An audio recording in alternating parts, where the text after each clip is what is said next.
Hi everyone, this is Teenie. I haven't looked in on this system in a while.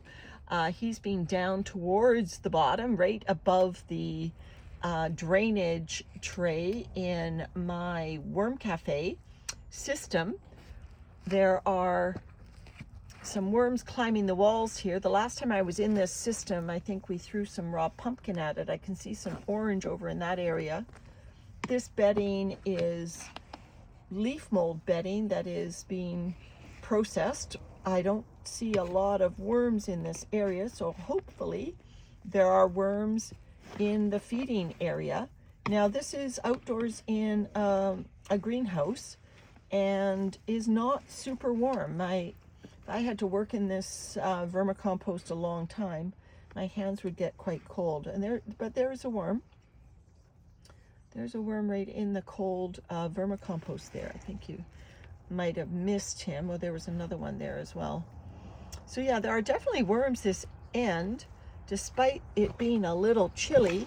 The feeding zone end, I'm going to be giving them coffee today, which coffee will heat up when it's composting. And I've been establishing with Gilligan, there's a baby worm actually in this colder end of the bin.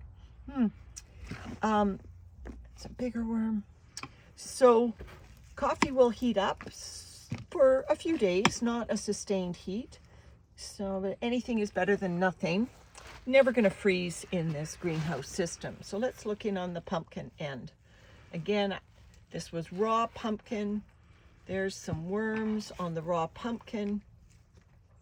So I don't want to frighten them down to the bottom tray. We haven't opened the bottom tray. So, I'm not going to disturb those worms.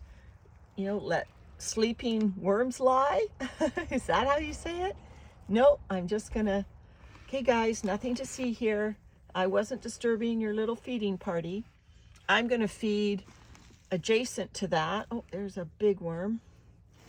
I'm going to feed adjacent to that because I don't want to scare those worms away.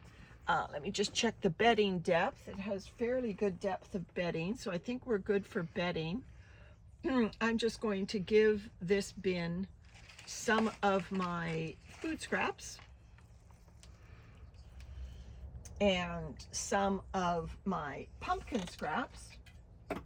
These pumpkin scraps are pretty wet, so I'll just dribble a bit here, but I'm going to dribble a lot right where that paper towel is.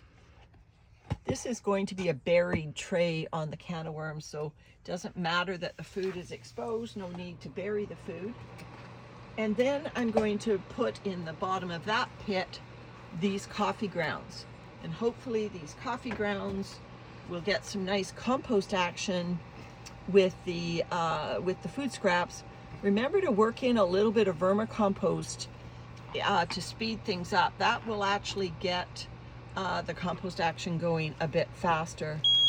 So that is what Teenie looks like today.